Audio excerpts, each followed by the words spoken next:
Welcome to another edition of AV Rant. I'm Tom Andry, and I'm here with. Rob H. This is AV Rant. It's your home theater and AV questions answered. And despite what I had tweeted out about it, I don't actually hate Star Trek Discovery. It's just not Star Trek. That's all.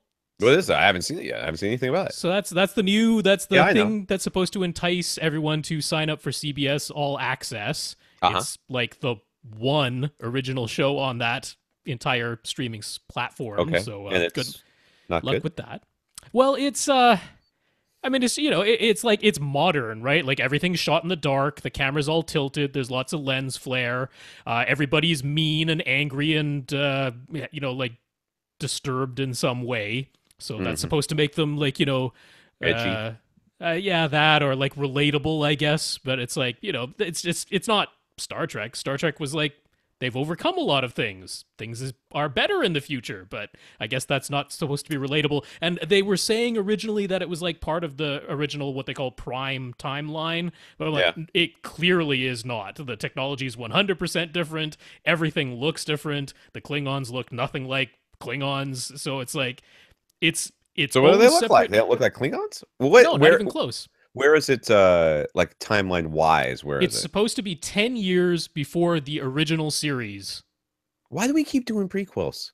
What was I so don't know. great before? I mean, the uniforms look somewhat reminiscent of the Enterprise uniforms, like Yeah. the show Enterprise. So Okay. I the kind of uniforms vaguely are a remember little that. bit more reminiscent of that, but it's like it's only 10 years before, so how they got from there to the original series uniforms makes no They had sense. like And a blade of armor in that series at the beginning, right? They didn't have shields at first and everything. oh, it's like this version is completely like the communications is all holographic, which they clearly didn't have. They already have the like food replicators, which they didn't have in the original series. Um, it's just it's I mean it's if they just said this is a reboot, it's like it's taking some of the ideas of Star Trek, like having Starfleet and having the races and stuff like that, but we're just doing our own completely new spin on. I'd be like, all right, fine, do your thing. I Yeah. still don't think it's really Star Trek, but like, okay, whatever. But claiming that it's part of the like whatever, it's but as a show, it's fairly entertaining. There's some really stupid stuff in it. Oh, the Um, TSSL thing, too stupid to live, or TSTL, too stupid to live. It's my new. Well, that's not even my new thing, but it's just okay. So I watched the first two episodes of Van Helsing, which I ooh, clearly could get behind because I like everything about the premise. Just okay. about, we got vampires or zombies or vampires. I'm not really sure. I only got two episodes in, but it was literally 30 minutes into the first thing. I'm like, none of you people should be alive right now. Like, there's no way you made it to this point in the apocalypse. Ah, None of you got here. None of you did. I'm sorry. Just you were all dead a long time ago. There's okay. just no chance. No, it's So not that kind of stupid in Star Trek. It's just okay, the writing thing that happens in like every TV show where yeah, when you first meet a character, they give them some quirk or injury or something right. like So that, you right? can That remember them and stuff like that, right? happens all the time, right? They introduce the character, they got a heart defect or they something happened to their eyes or whatever, and then like 5 episodes in, they completely forget that they ever talked about that, and they're if they had a heart defect, now they're running marathons. If they had Right. problems with their eyes, now they're, don't need sunglasses anymore. Like whatever it was, right? Well, this managed to forget it within about 20 minutes, right? Like they introduce the new captain. Like, you don't meet the new captain until the third episode. But Okay. they Well, introduce the new captain, and he's like, I was in this battle. My eyes were injured. I have to stay in the dark because it takes my eyes a long time to adjust to the light. And then 20 minutes later, he's watching an explosion out the window without even squinting. So I'm like, why even bother? It like just say I prefer the dark if you want to make him all mysterious. That's fine. well, I That can be mean, his quirk. maybe Really it's just we don't dumb have enough stuff. money for lights. It's Oh, like we're going well, they for. got enough money for a camera gimbal because man, do they not like to shoot anything with 90-degree angles. Oh, Like nice. everything's got to be Dutch What about angle the or a Orville swimming. one? The Orville one. Have you Yeah, seen see, that? Orville is more Star Trek than Star Trek Discovery, except Seth MacFarlane cannot stop himself from making penis jokes. Well, yeah. So I'm like, this would be a great show to watch with your kids if it weren't for the stupid, completely out of place humor. Like, there's some humor that's good. Like, okay, I really like the idea that here's your helmsman, and you tell him to fire upon something, and he fires upon it, and it blows up, and he goes, yeah, woohoo. And then the guy who's the commander who's in charge is like, calm down. That's not really appropriate. So the guy turns back around and like under his breath, he's like, woohoo, right? Like, okay, that's funny, right? Right, like right.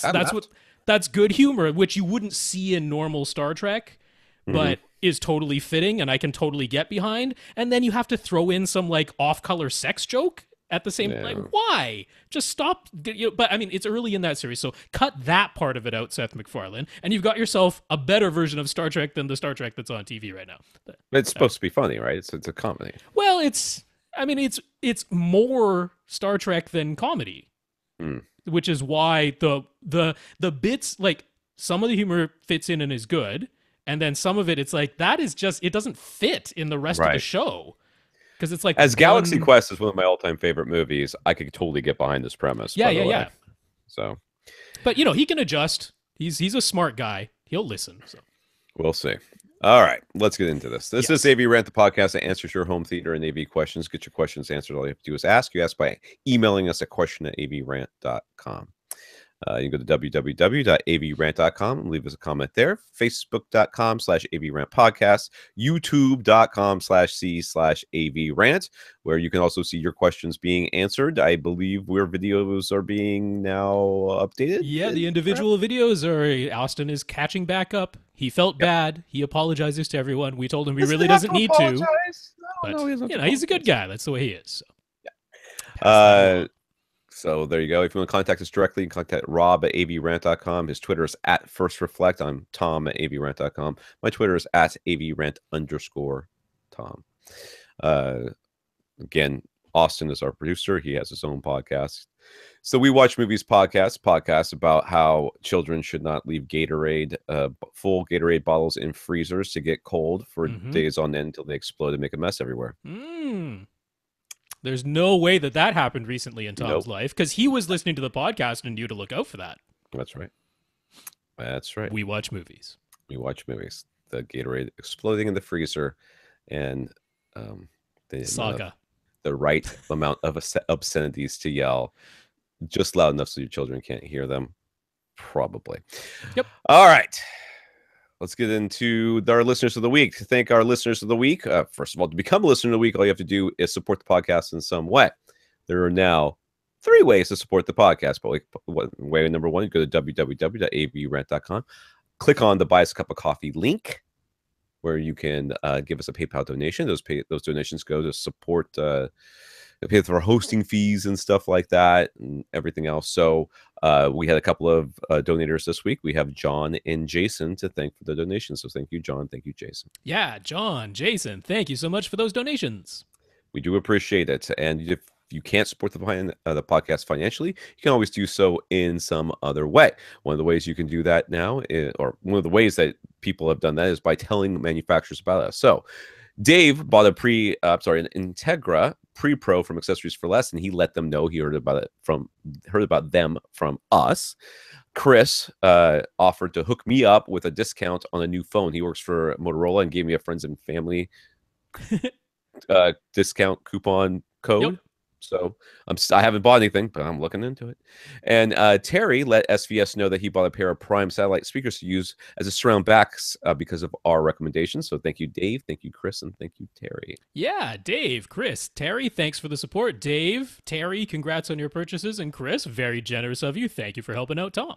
Yeah, and he's actually been sending me Rob-length emails about which phone would be best for me. Oh, I see. So if you have never received an email from Rob, imagine every email you got this week in one email. That's how Rob writes emails. And Chris has been very, very, very gracious. In fact, just today, I'm going to scroll over here. I got, let me see if I can, I'm scrolling up. These are all my emails from today.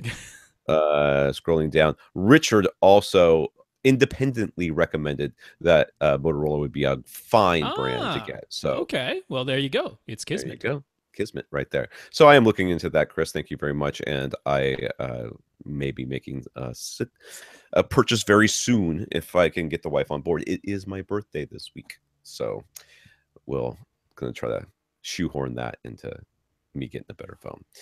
The last way to support the podcast is brand new. Last week, I threatened to actually get on this whole making a Patreon page, and I went, and right after the podcast, I did it. So we now have a Patreon page. It's patreon.com/AVRant podcast. It's all one word. So there, if you don't know what Patreon is, basically you can give us a salary. Right. It basically is what it comes down to. It's a subscription. You can think of it as a subscription. Right. A voluntary subscription. That's right. 100% in the amount that you choose. Of any amount. I don't know. There may be a minimum of $1. It appears to be $1 per month is the minimum, but I don't know. Yeah. I to me, that seems kind of high. So maybe there's a way you can lower that. Like $1 a year sounds reasonable to me, but everything's on a monthly basis, and then you get to donate $1 a month or more to the podcast, and then it will automatically deduct from whatever payment method, and then they pay us somehow. So again, that's patreon.com/AVRant podcast. That's the place to go. And yeah, I guess for the people who would prefer to give $1 a year, you can just still do that through the support AVRant podcast PayPal link. Because that's right. Then you can give $1 and that's it. See you next year. Unrelated to anything I may have said earlier in the podcast, I think I have Gatorade in my eye, which is why I keep rubbing my eye. So I apologize to all the people watching this on YouTube, but I might be squinting throughout this podcast. So yes, we currently have 11 Patreons, and we are very thankful. Yeah. I am going to figure out how to redirect all that money to Rob and Austin, to be honest with you. But we'll see how it works out with if it starts balancing out with what's coming in on the other side. I got to make sure we have enough to pay for hosting fees. That's the only thing I really care about. And on Patreon, we don't see individual names in that. So if you want to shout out so that, get your name, then you can just let us know, or you can still use the old PayPal version, because that's right. Those ones, Tom sees the names. So just so folks know why we aren't thanking Patreon donors by name. We don't see the names. We just know the number. I'm sure it's in there someplace, but I haven't figured out how to find it. On top of that, there was somebody who posted our one message over there that says, "Hey, your about page still says that you guys have a female co-host. Which one of you is the female?" So I vote Rob, but I think it might be me. So we're gonna have to update our about page.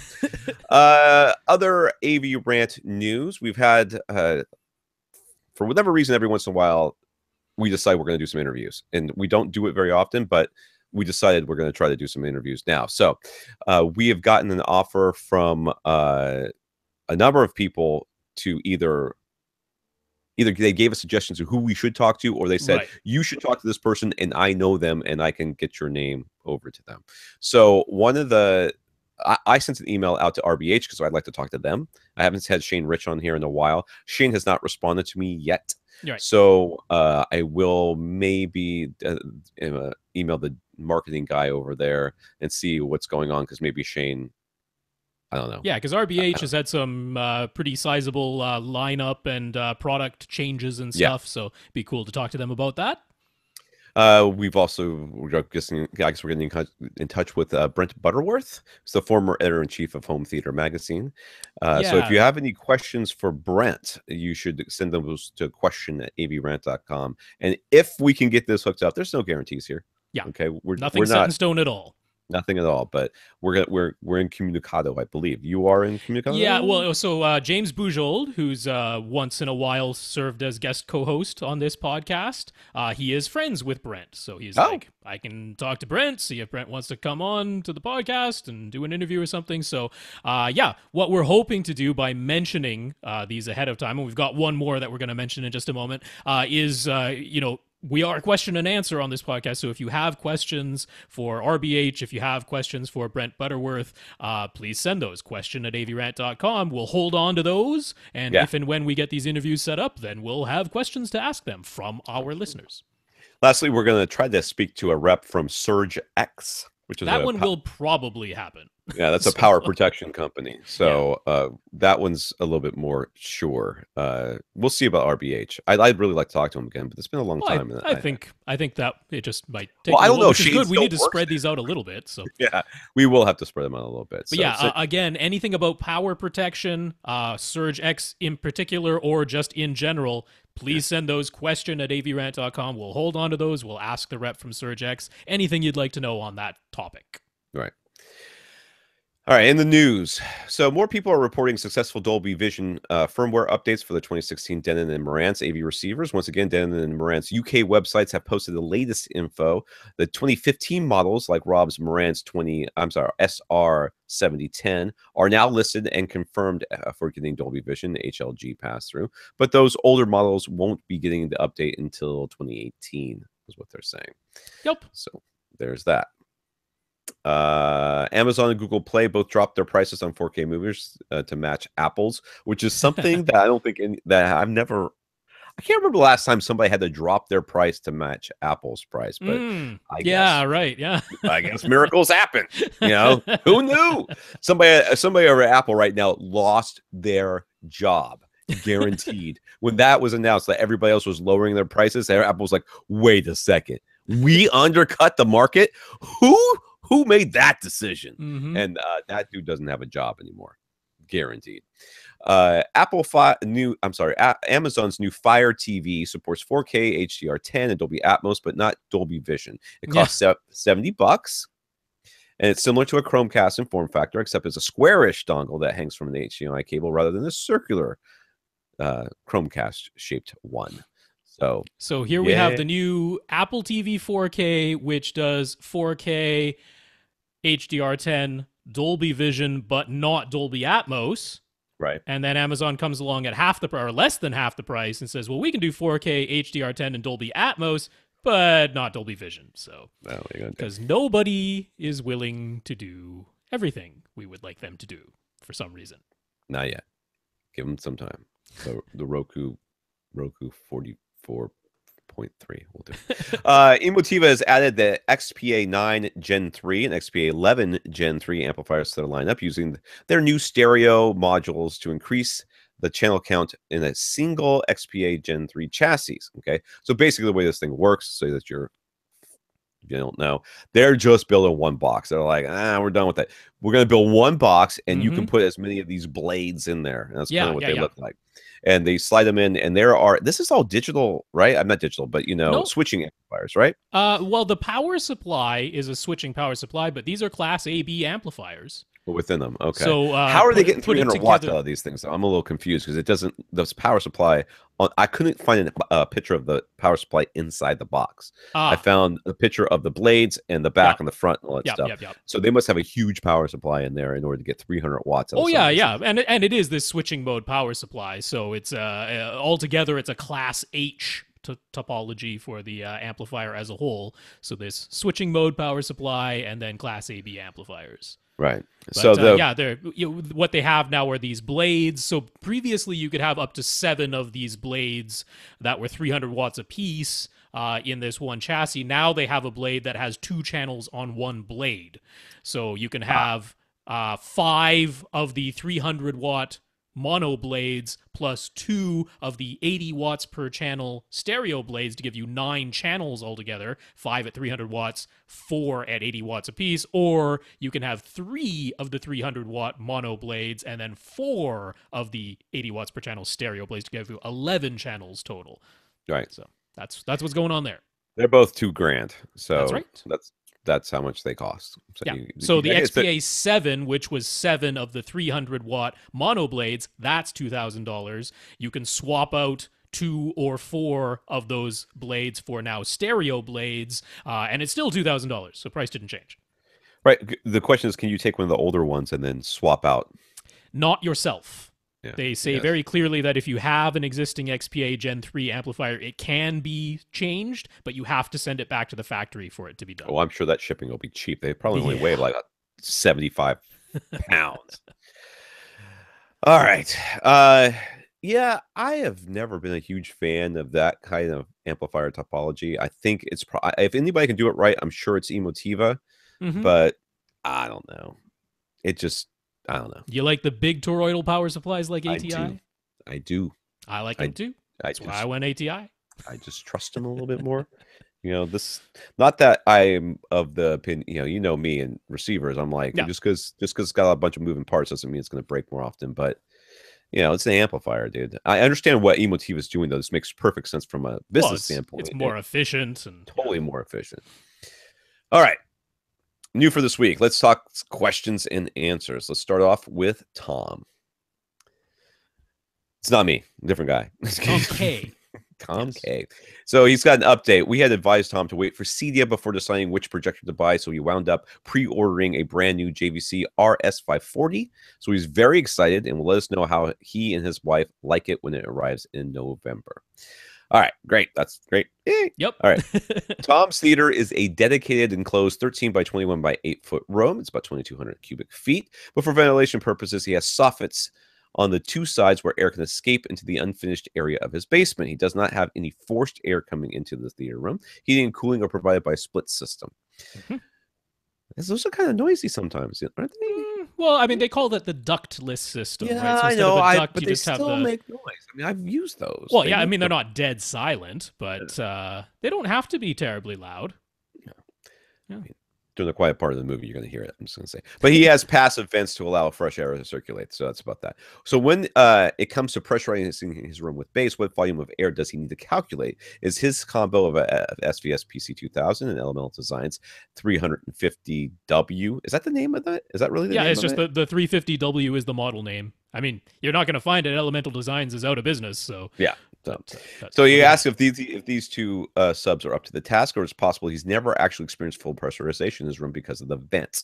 Well, dude, everybody's got air vents of some sort. You've got. I mean, you have something slightly different than what other rooms have, but every room has a way for air to get out and get in. Yeah. So what we're looking for is no massive openings that just allow air to super duper freely move throughout, and it doesn't sound like that's what you have here either. You just have a vent to let the air these are some air vents. I mean, it's similar to open your mouth wide and just go and you can empty your lungs pretty quick versus purse your lips really tightly and it's going to take a while to empty your lungs. It's like same air capacity, but much smaller opening means it takes that much longer. And the pressure within your mouth will be higher with a small opening in your mouth versus a large opening. So it's a similar, it's not that this isn't anything close to the, I have a open concept great room, right, where there's no wall or door between me and my kitchen and dining room.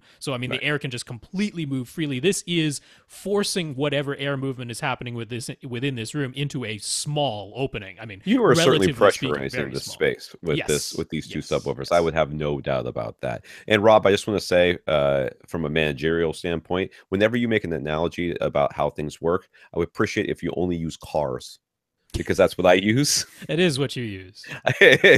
Vehicles of some sort. All right, none of this mouth open close crap. It is cars or nothing.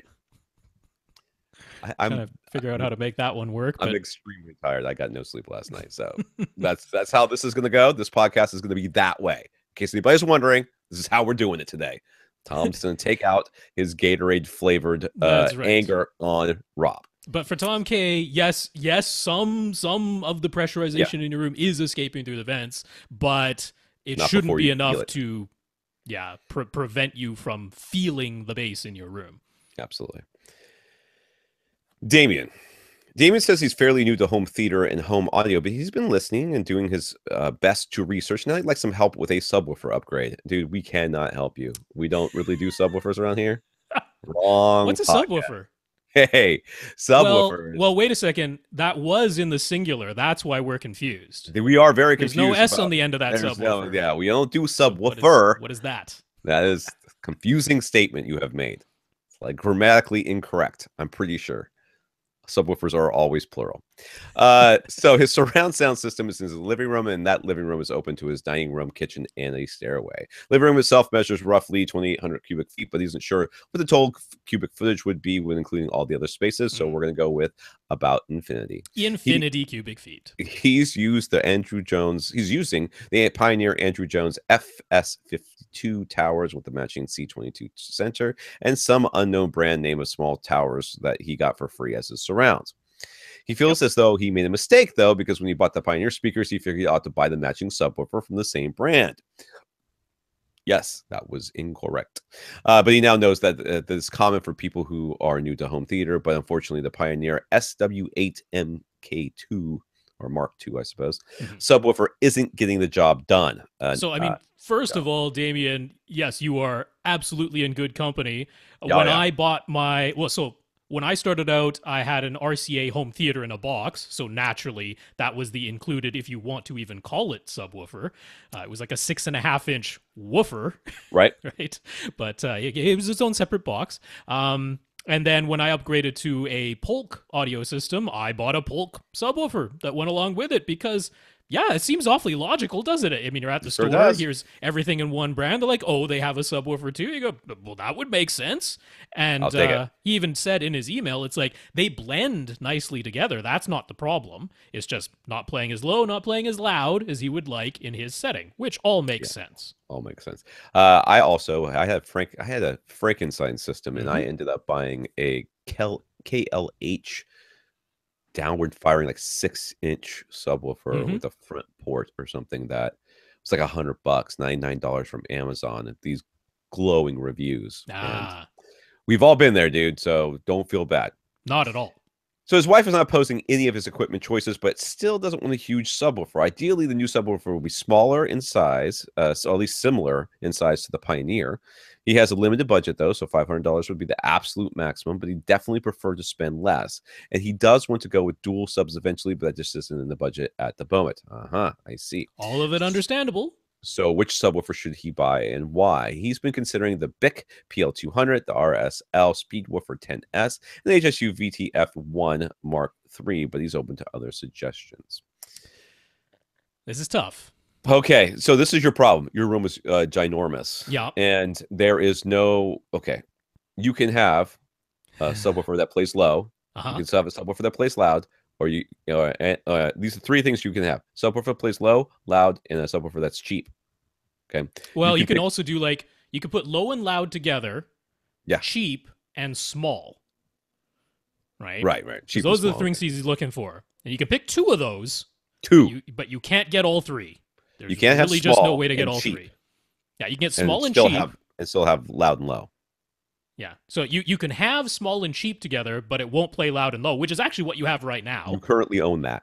You already got that. It's small, and it wasn't too expensive, but it doesn't play low enough, and it doesn't play loud enough. You can get a sub that plays low and loud and is cheap, but then it's going to be big. Yes. Or you can get one that plays low and loud, and it's small, but then it ain't going to be cheap. No. And that would be your JL audios. That's right.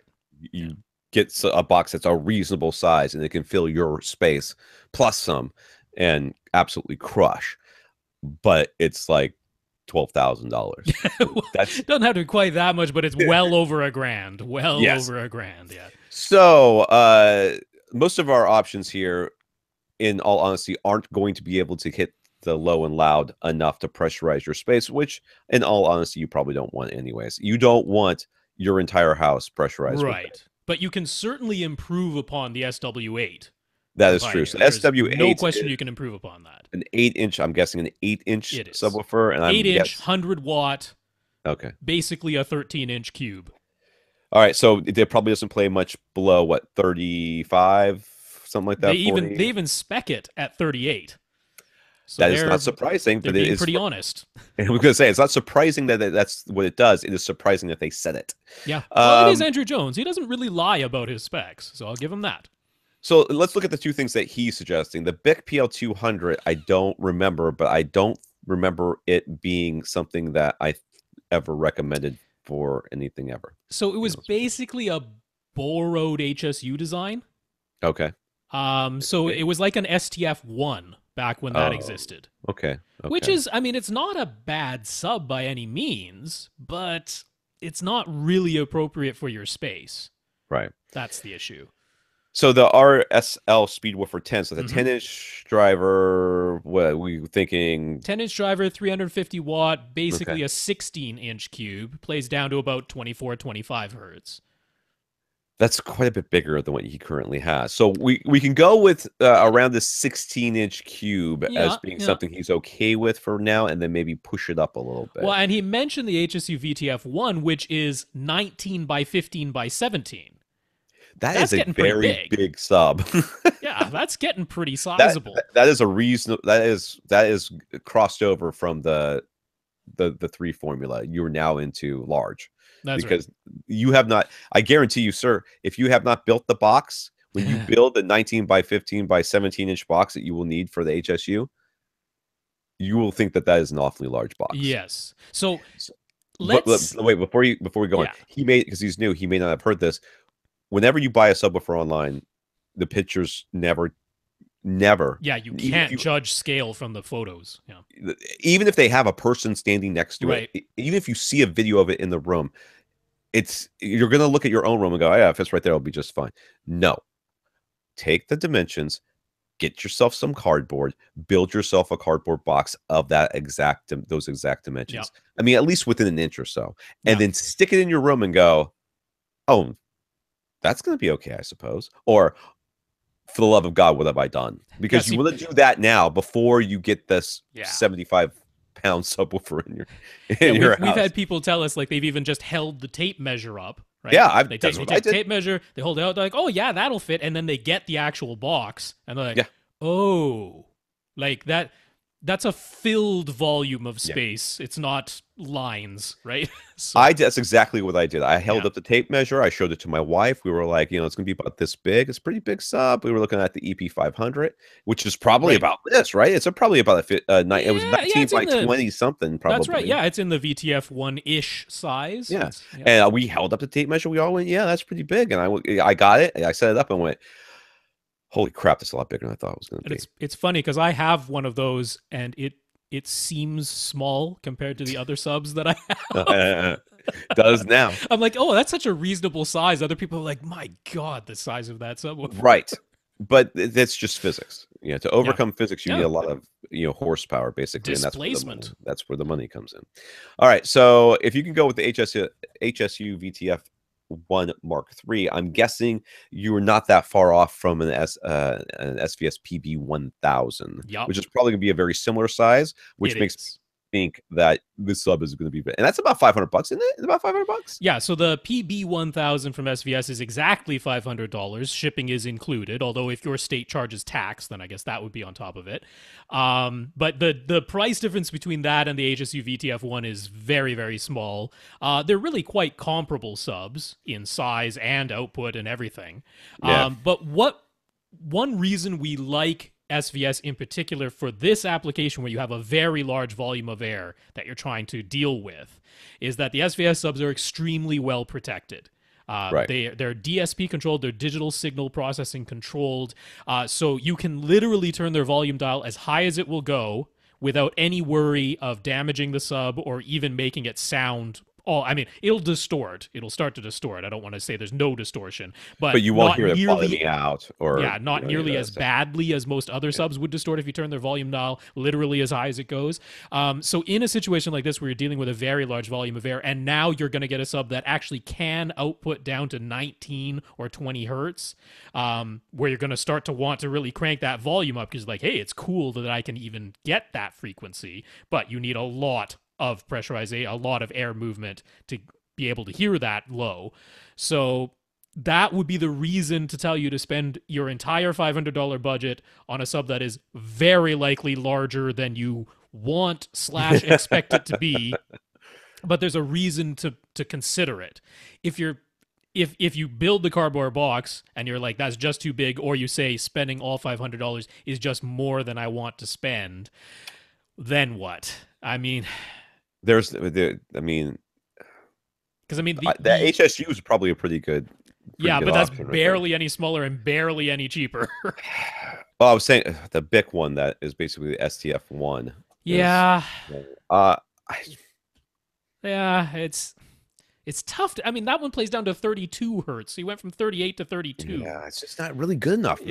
It's not really enough of an upgrade for me to get gung-ho about it, Well, and I don't really. would it go the speed woofer, I guess? Speed Well, woofer's kind of in between. everything.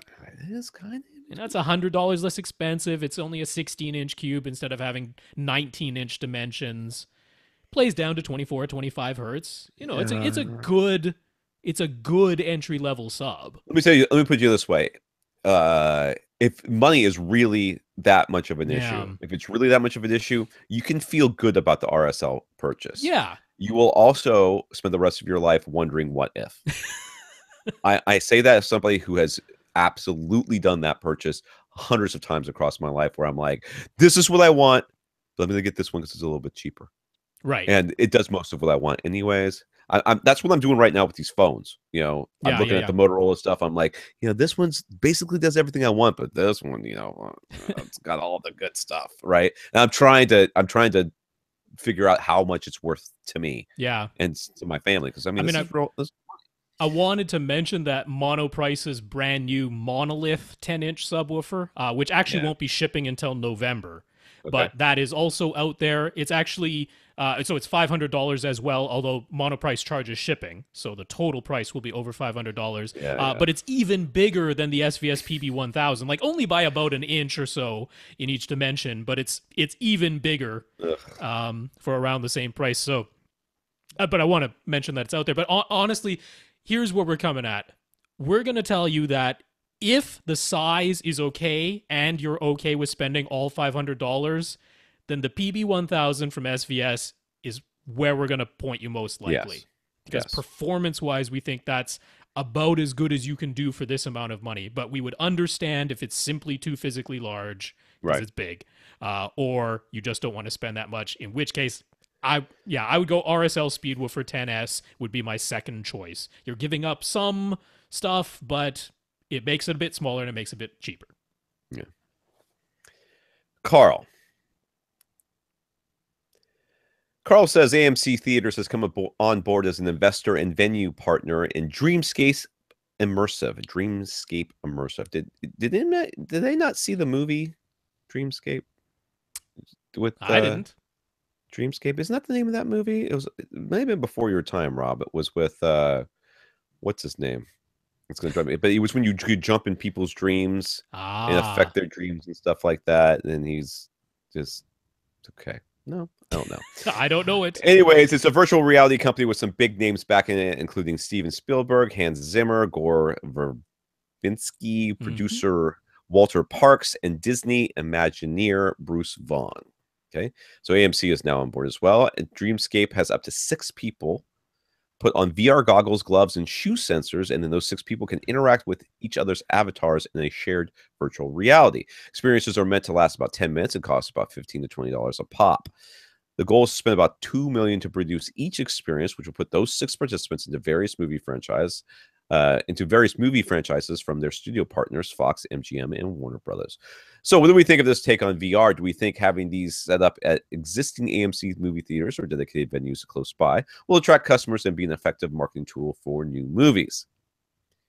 Is it really a marketing tool? Is that what the idea here is? I thought the idea because it's tying it into existing movie franchises. So this is like a side experience for you to enjoy that ties into an upcoming movie or an existing movie, you know, put yourself in the movie type of thing. But it's not just I don't see how this is going to make money. Now, if they're looking at this from a standpoint of, you know, this is going to get more people to go watch the movie, then maybe. But I mean, okay.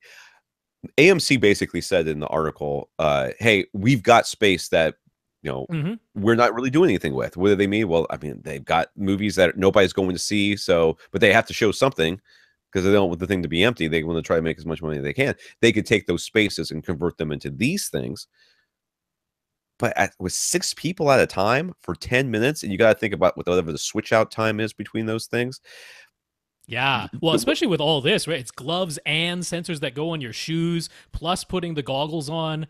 Like what I thought was this. Let me think of it. My thought process was this. Think about the height of a movie theater. Yeah. If you went in there adapting a full movie theater, I think they're talking about like where the arcade games used to be. Oh, it can't be. It's got to be bigger than that. Did you see the pictures of the room they were doing that thing in? I don't know. It was pretty big.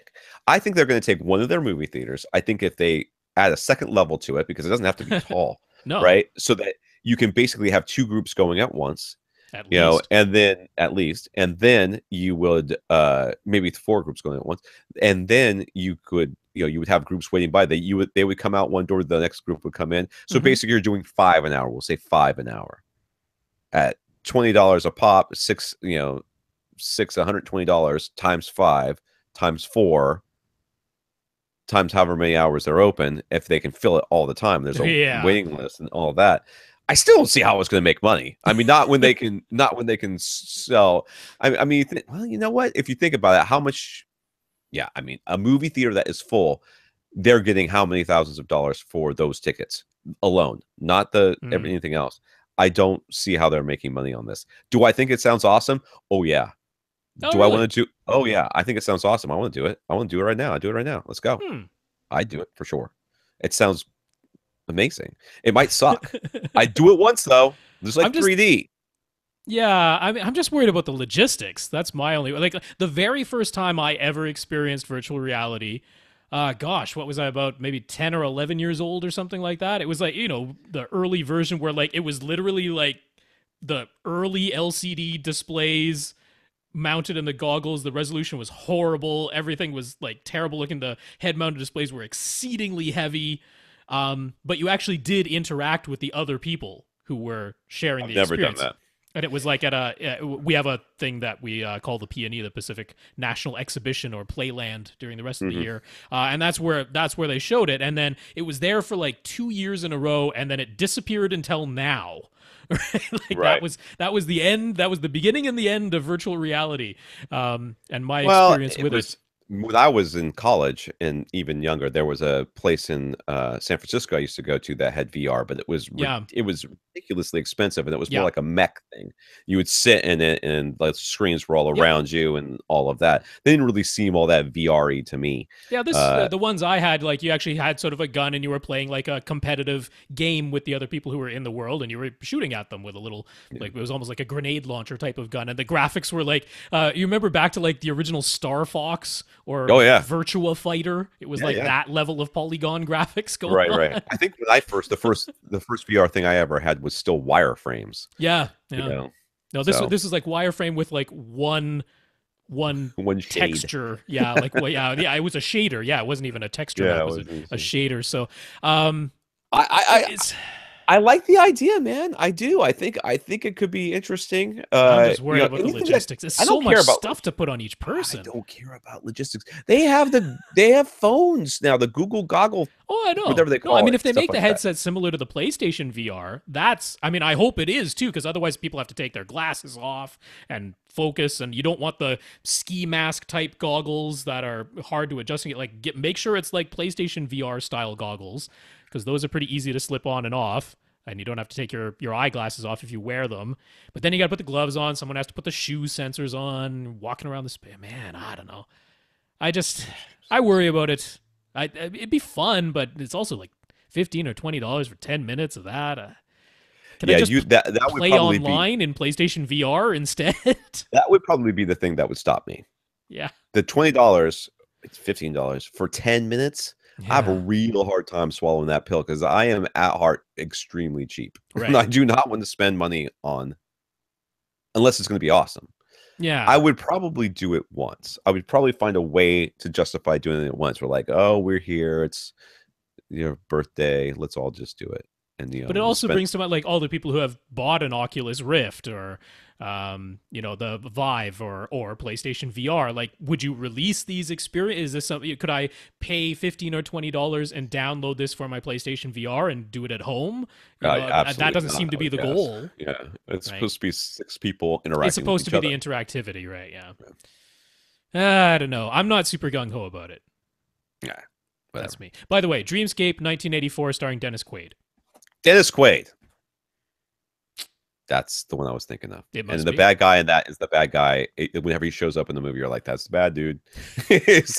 He's always the bad guy. And his name in that movie was Tommy, which always bothered me. Huh. But I mean, I used to love that movie when I was a kid. It scared me because I was very young. In 84, I was 13 or 12, something like that. So anyways, I love that movie. All right. Dave on Twitter. Dave asks a couple of questions. First, what is the purpose of the RS-232 port on the back of some receivers? Mm-hmm. Oh, Dave, that is not for you. Don't touch it. What it is a control port, and custom installers. Control port. Yeah, I don't even know who. People still use it, I'm sure. Oh yeah, for Crestron, for AMX.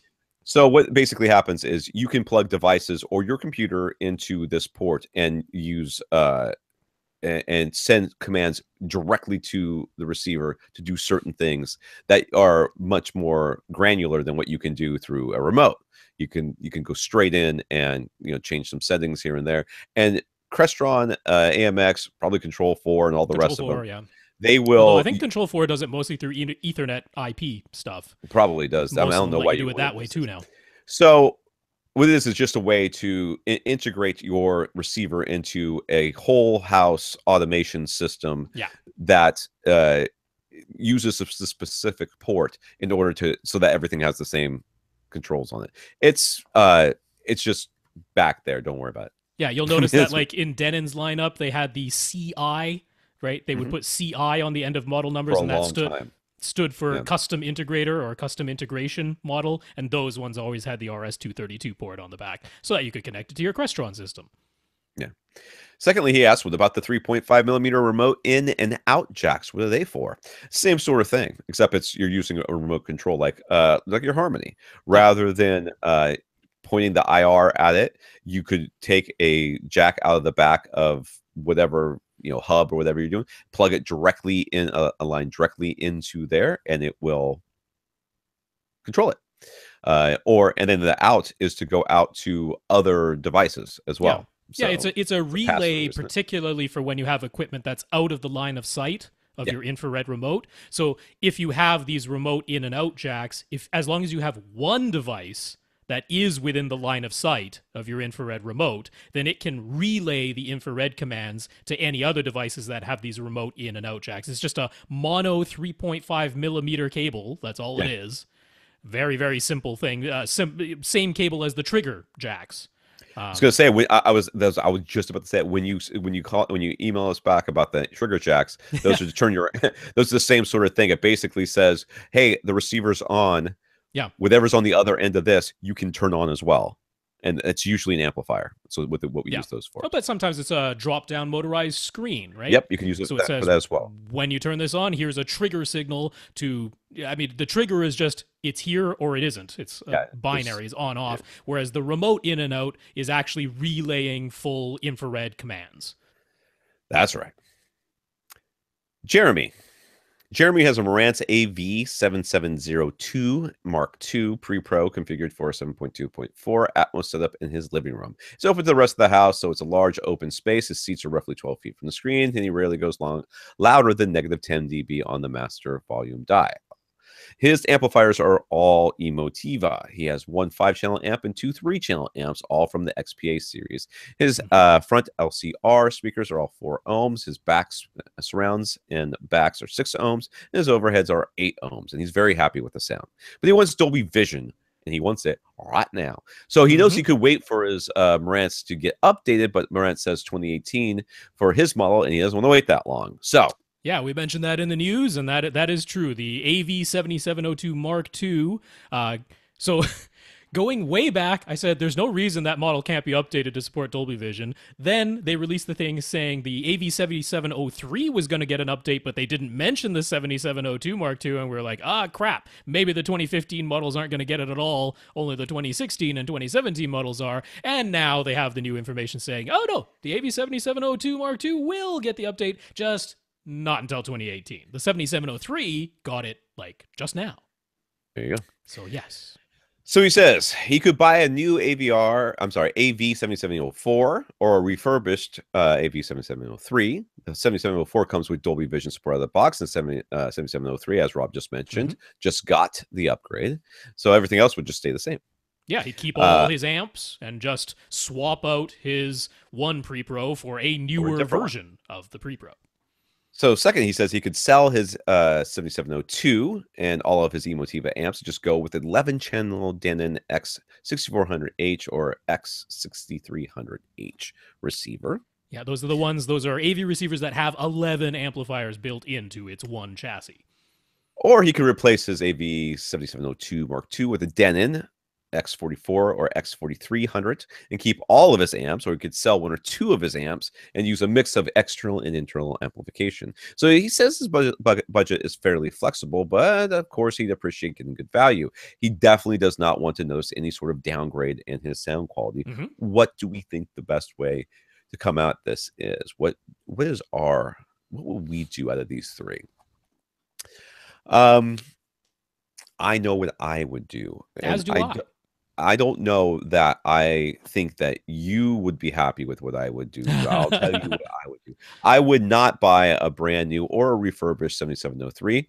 That would be my second choice. A 7704 would not even be on the table for me. The refurbished 7703, which does everything you want and is going to be significantly cheaper, would be option B for me. Okay. So that's keeping all of his amps, getting a new pre-pro to replace his 7702 Mark II, but you'd go with the one model year up and a refurbished version of that from Accessories for Less so that the price stays down.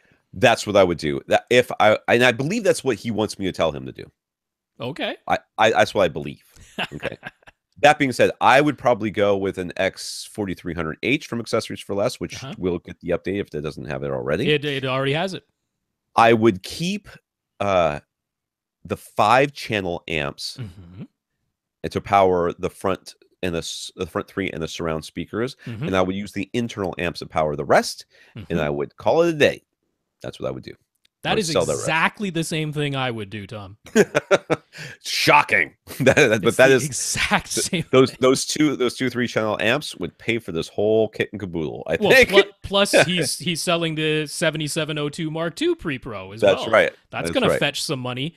But I think he wants us to say, get the 7703, because I think he wants all the amps. I don't want to notice a downgrade in sound quality. But that's just it. You won't. I think he will, but I don't know that it'll actually be there. Really? So here's where we're coming at it from. We're looking at the AV receiver as just a processor. Yes. Right. Well, that's how we're viewing it. And for all the things he wants to do, the X4300H, which is an AV receiver, it has 9 amplifiers built in, it can process 11 speakers, but it has all the processing that he would want. It still has Odyssey Multi-Q XT32 with sub-EQ HT, so it's got the highest level of Odyssey for room correction. It got the Dolby Vision and HLG pass-through firmware update. People have sent us the pictures that they just did it. So it's got the Dolby Vision right now. It processes the 7.2.4 Atmos configuration that he wants to run. And it does it all for, if you get the refurbished version from Accessories for Less, for $700, which is by far the least expensive price. So we're saying you get all the processing you need for the lowest price possible. Then it does have these 9 amplifiers built in. So he wants to run 7.2.4. He has 11 speakers. He must have at least 2 channels of external amplification. That is necessary if he does this. But he already owns 11 channels of external amplification. So we know he already has it. Right. And what we're saying is keep the 5-channel one. He's got 1 5-channel and 2 3-channel amps. We're saying keep the 1 5-channel because you got these 4-ohm front, left, center, and right speakers. And I'm like, yeah, you could use external amplification for that. I think that's a good idea. It's the same amp you're already using, so you're not going to notice any difference in sound. And then might as well keep the 5-channel one and still power your surround speakers. Now you have to power 6 speakers with the X4300H. But we're talking about powering your surround backs and your 4 overhead speakers. The speakers that do the least amount of work probably out of any speaker in here. And none of them are going to require all that much power. Yeah, so they're even physically if they're closer to you than your front, left, center, and right. They don't get used nearly as often. They don't get nearly as loud most of the time. So and you're far less critical of the sound because they're behind you and above you where we don't hear too so good, us humans. We don't hear too so good, yeah. No, we're not very good at hearing from those locations. So powering those 6 positions with the X4300H's built-in amplifiers, I have zero there. If you could honestly, in a blind comparison, genuinely tell them apart, not a chance. Not a chance. So, to Rob's point that we can't hear that well behind us, you guys probably remember last podcast I was talking about how I wasn't sure if my height speakers were working because I didn't know if that light was supposed to turn green on the amplifier, and it never does. It just stays red.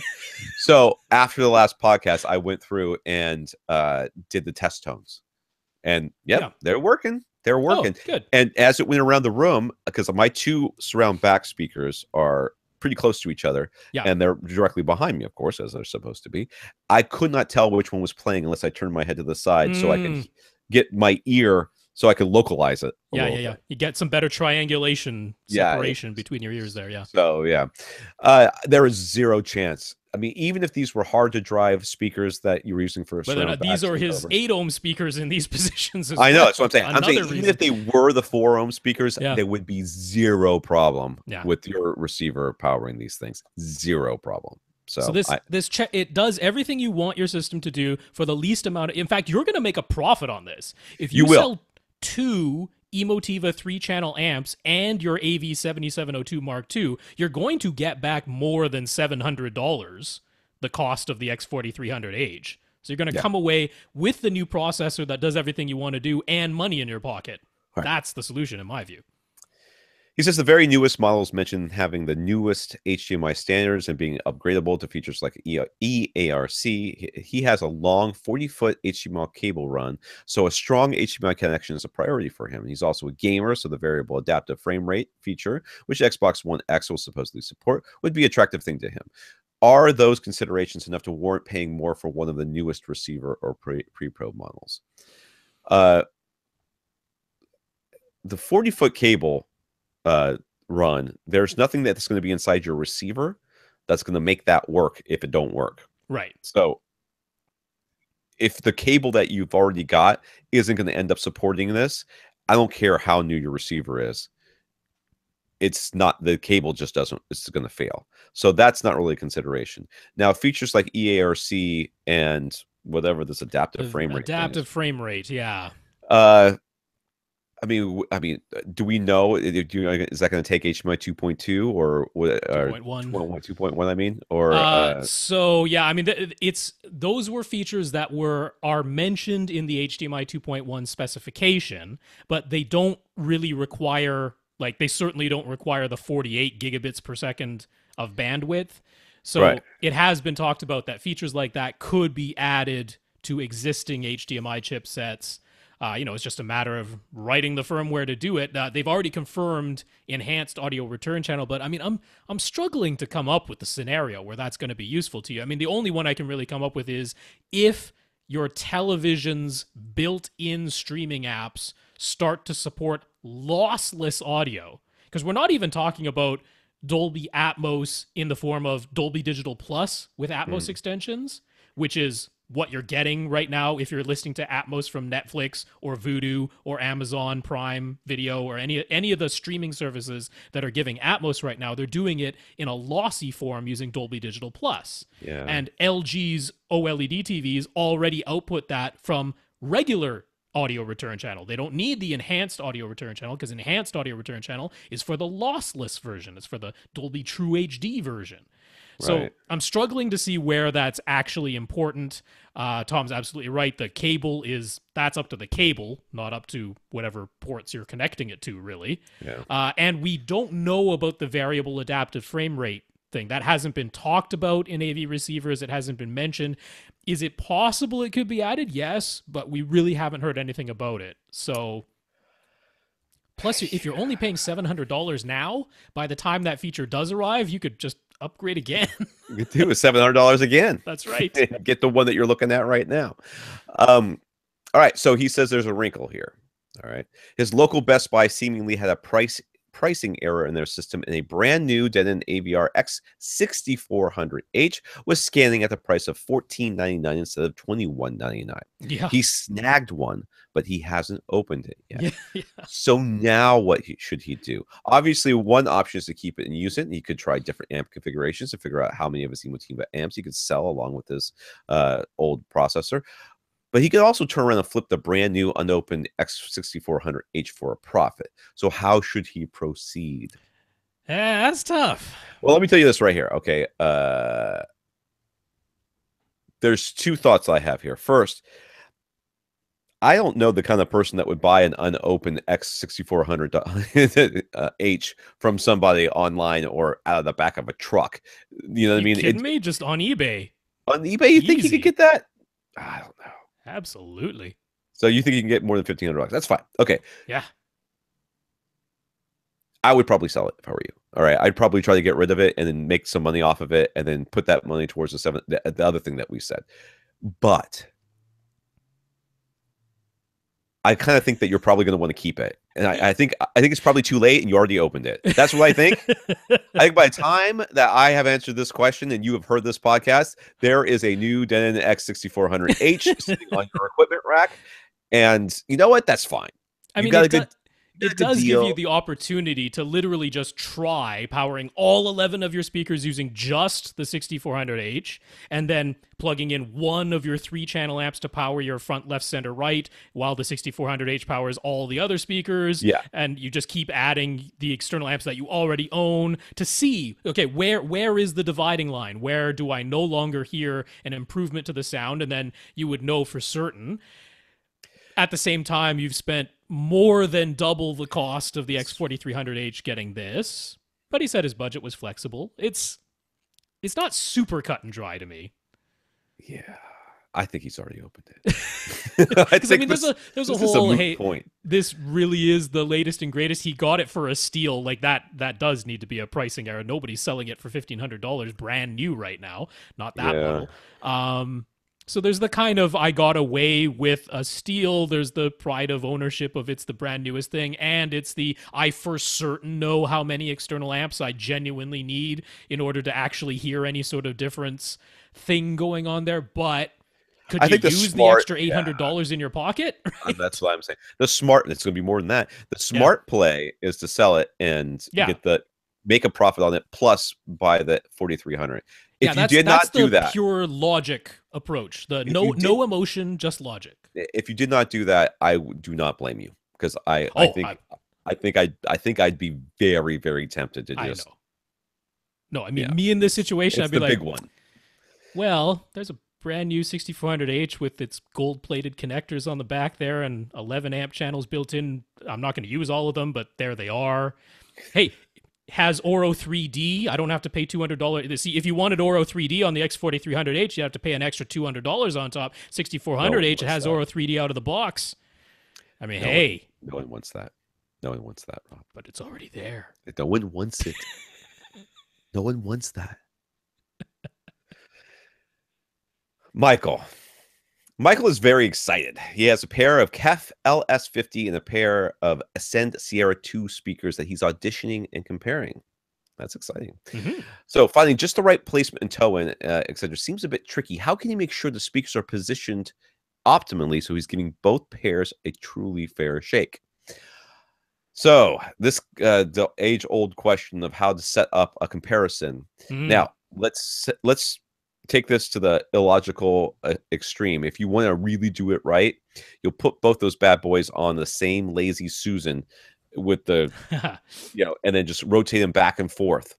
Right. Being able to switch those in the exact same location. I have done lots of speaker shootout comparisons. Okay. Lots.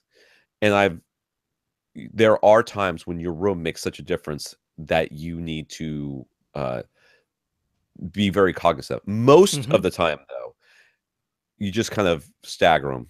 Essentially, you put one. If the speaker's on the left, if one speaker's on the left on the left side, make sure that same speaker's on the left on the right side, so that the one's on the inside, one's on the outside for both of them. Yeah, the pattern is ABAB. Yeah. Rather than ABBA, right? You don't do ABBA, do ABAB. Usually that's enough. And yes, you do have to play with toe-in, and you could switch so that you do ABAB, and then after you do a couple of comparisons, you switch the speakers and you do BABA. Right. So that, whatever.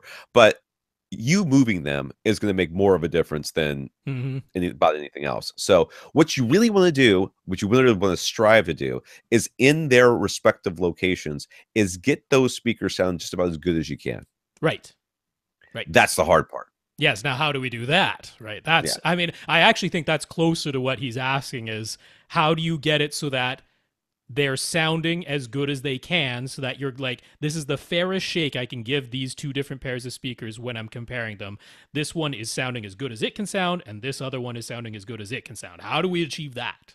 Right. So it's not easy. But the first thing you want to do is you want to start with level matching them. Right. So you level match with one set of speakers and you level match the other set of speakers. And if the level matching is different, the easiest way to do that is through an amplifier. I mean, can you level match different speakers with an AB, the AB buttons? You can't, right? That's a little tricky. You can usually do it with zone 2, though. Right. Because you can have different volume levels for the main zone and for zone 2. That's right. Usually if you have zone 2, you can set that up. Make that work. The way I've done it in the past is I just use external amplification for both of them, and then I turn one amp on and the other amp off when I'm switching them. Yeah, essentially, and then they power off and on, and it's no big deal.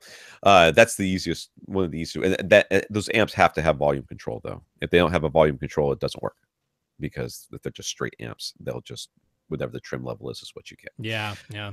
But what Rob's saying is right. Zone 2, you can set one in through zone 1 and one in through zone 2. The zone 2 has to have its own amplifier. Yes, and that's going to be but a lot of AV receivers, they let you say assign the surround back binding posts as your zone 2 output, and you can do it that way. Yeah.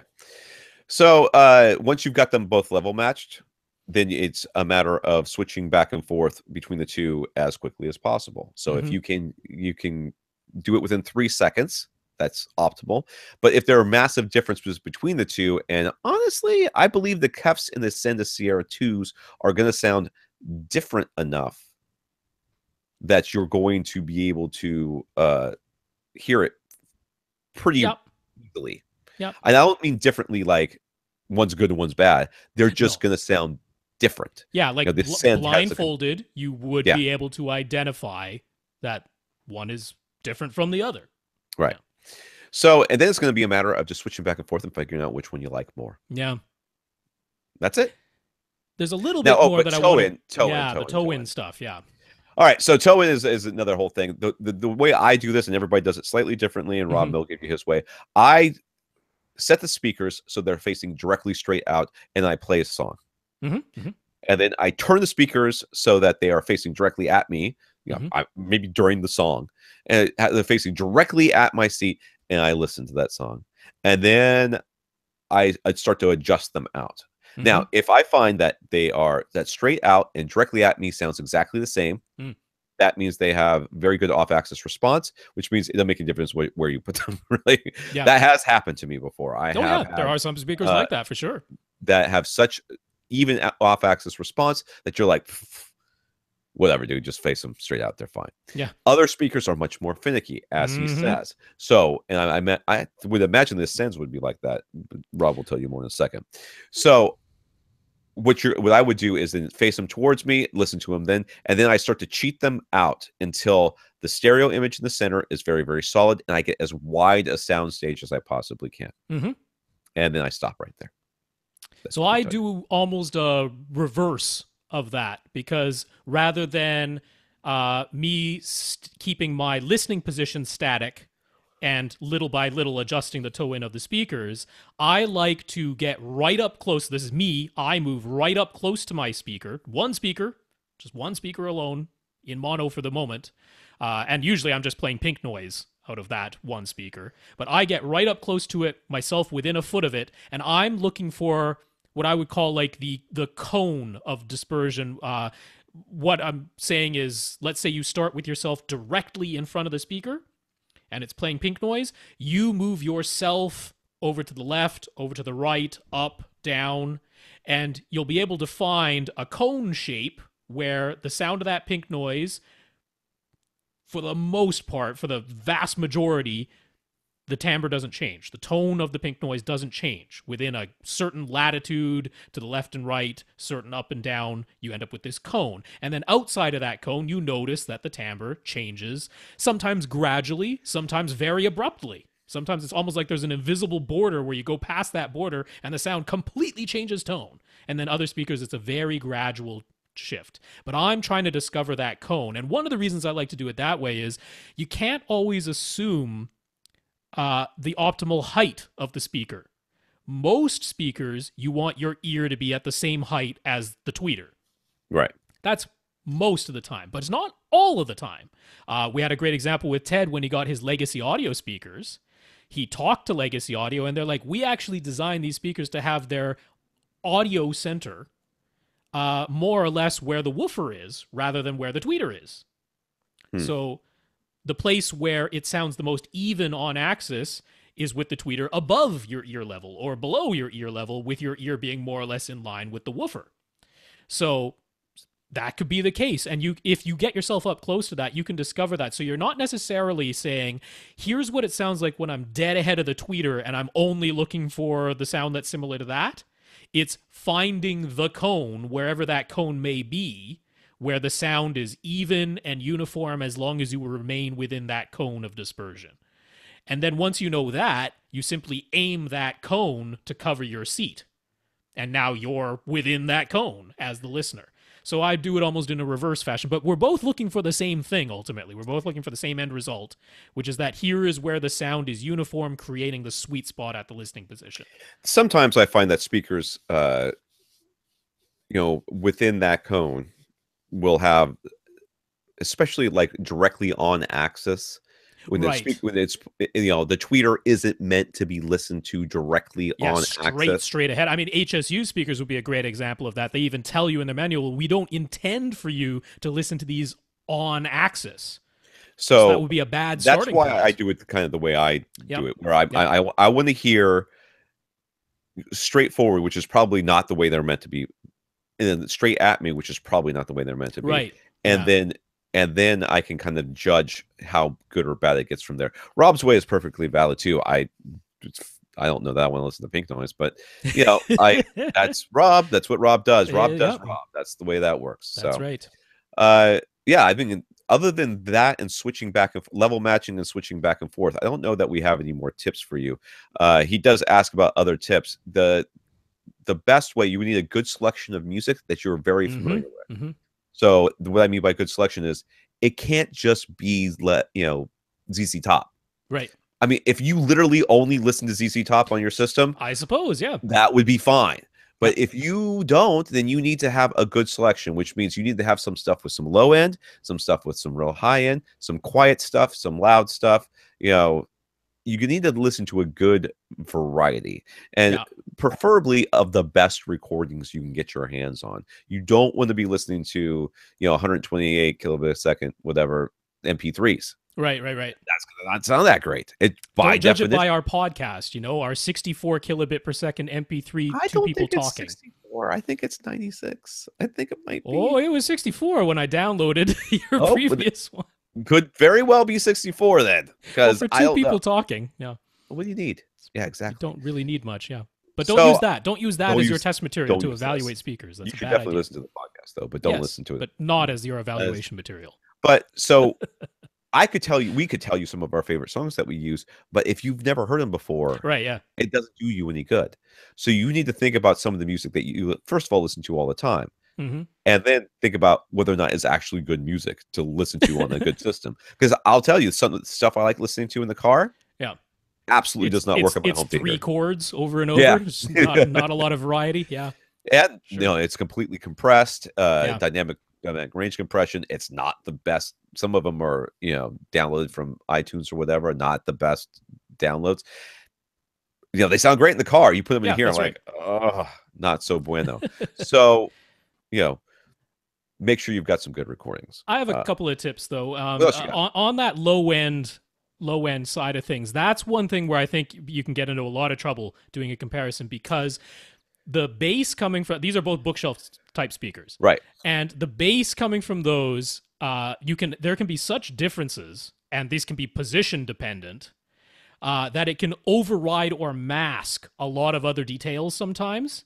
That's true. What you should be doing, hopefully, is crossing over whatever ones you decide to keep, crossing them over to a pair of subwoofers. That's what we would hope you're doing, even if it's a dedicated 2-channel music-only system.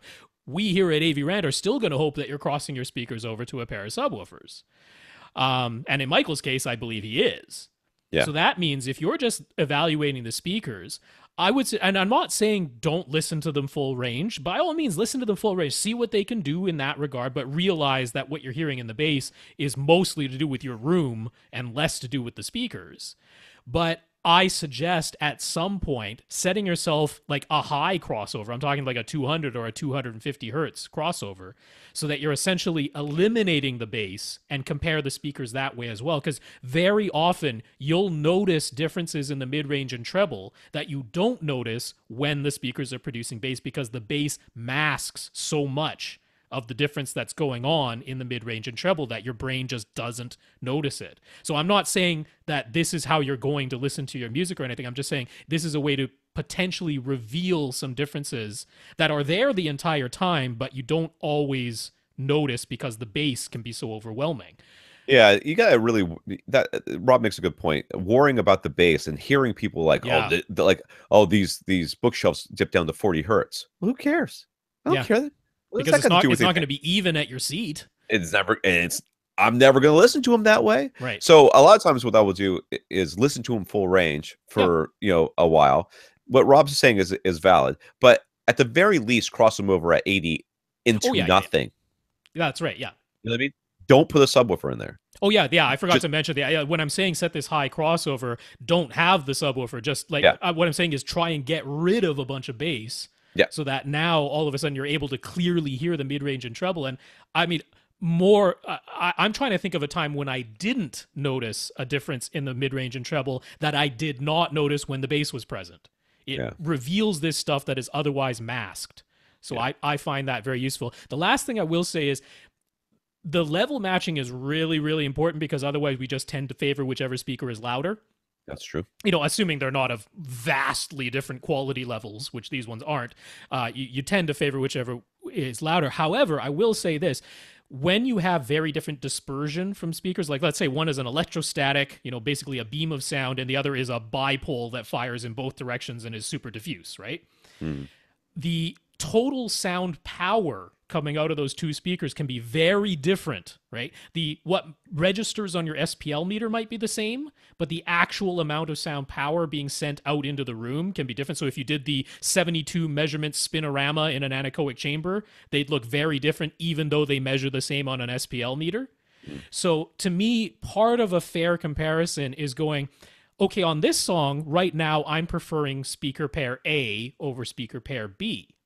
But what happens if I just turn up the volume level on speaker pair B by 2 dB, 3 dB? Not a large amount, but I just turn up the volume a little bit.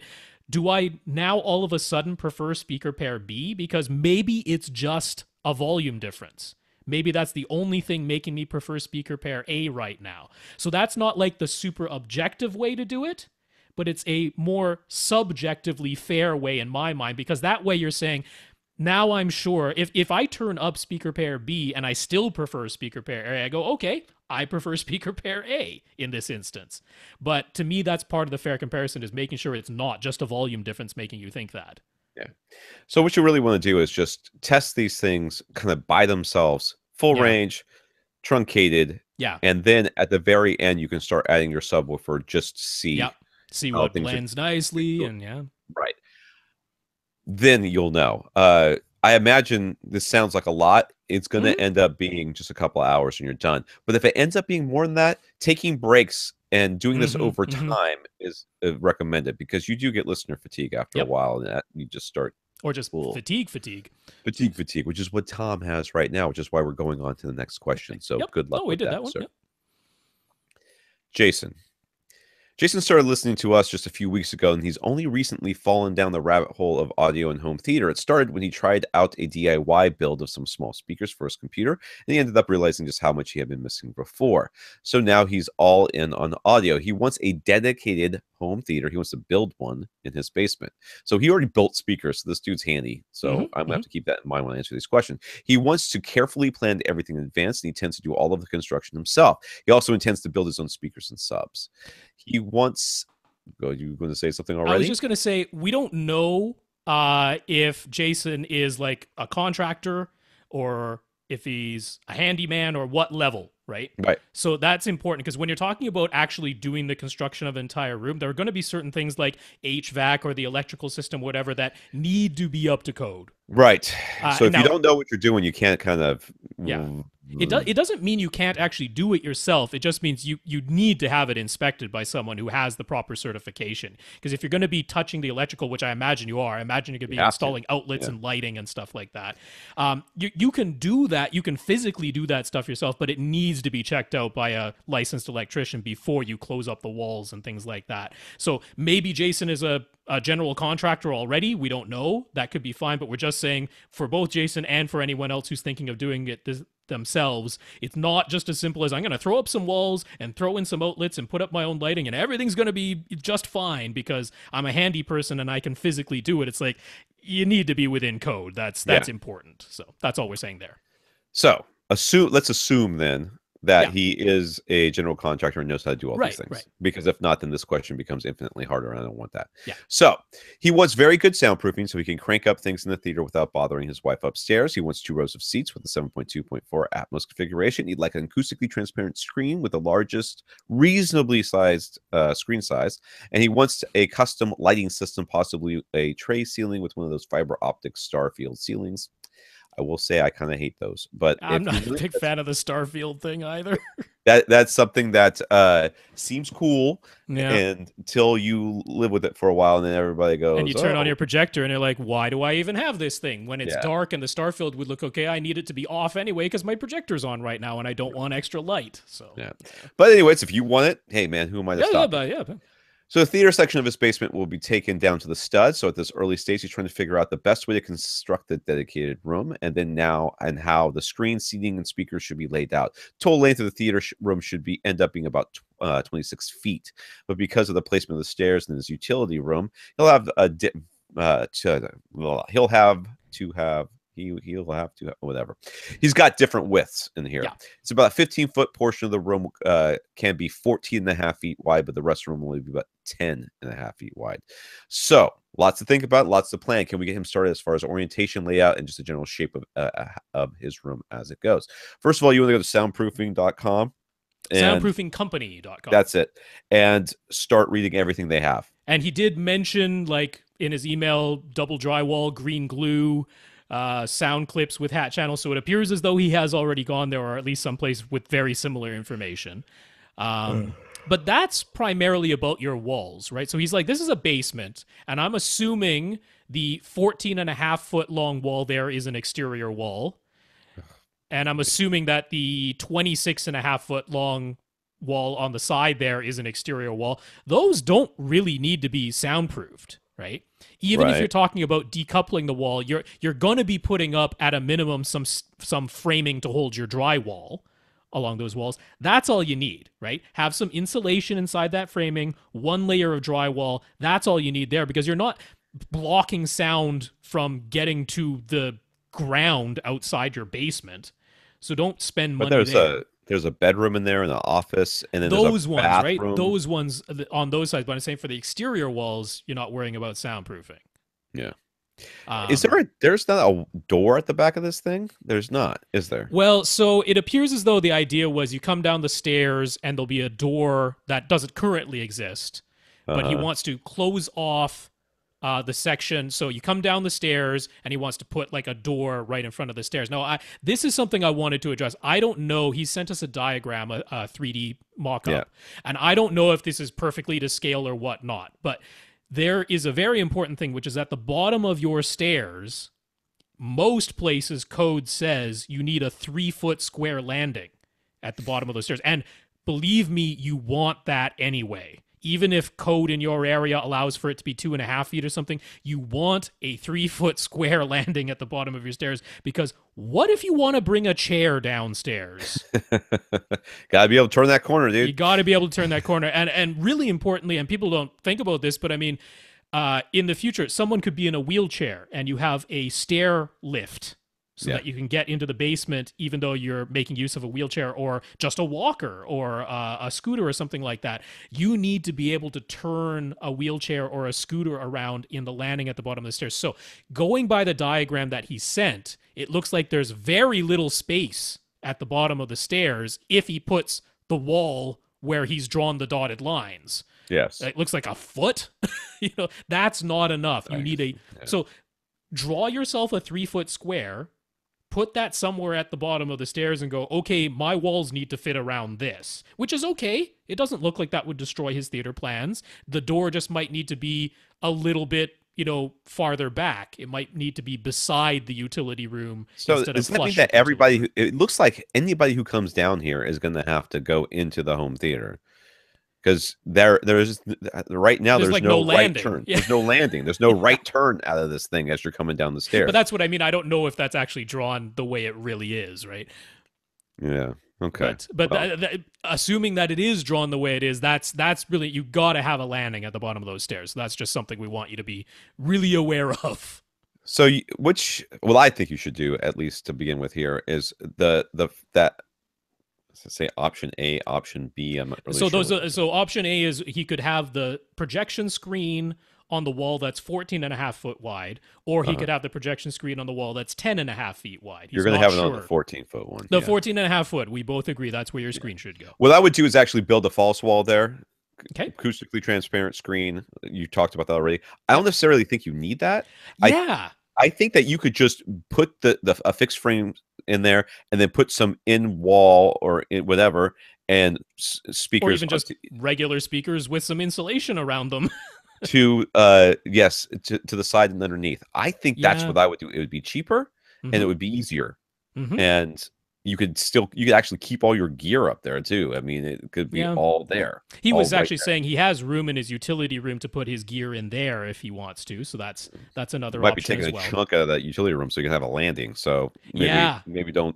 Although that might be load bearing though, where those walls are. I'm guessing is load bearing. Yeah. Very very. So and then I would do is I would put the 2 rows of seats sort of flush with the wall that's next to the stairs, so you have a walkway on the left side of your theater, and there'd be 2 rows of seats on the right side there. No, it'd be a walkway on the right side of his theater because he's facing the 14.5 foot wall. It'd be the left side because I want the because it's a 10.5 foot, right? I want the seating to be flush with the wall that has the stairs on it. So on the left side of the theater would be the walkway. Why would there be a walk? Oh, to get to the seats? Get to the seats. What do you mean? Right, why would it be a walkway? So, either way, what we're saying is the skinnier portion of your room is the back. That's the back. And the wider portion of your room is the front. That's right. That's how we would orient this room. I want to talk about HVAC just in the sense of you need to consider HVAC. Yeah. Air needs to be able to get into this room and back out of this room. You don't necessarily need it to be forced air. It doesn't have to be. This could just be a simple air exchange, but there has to be some way for air to get into this room and out of this room.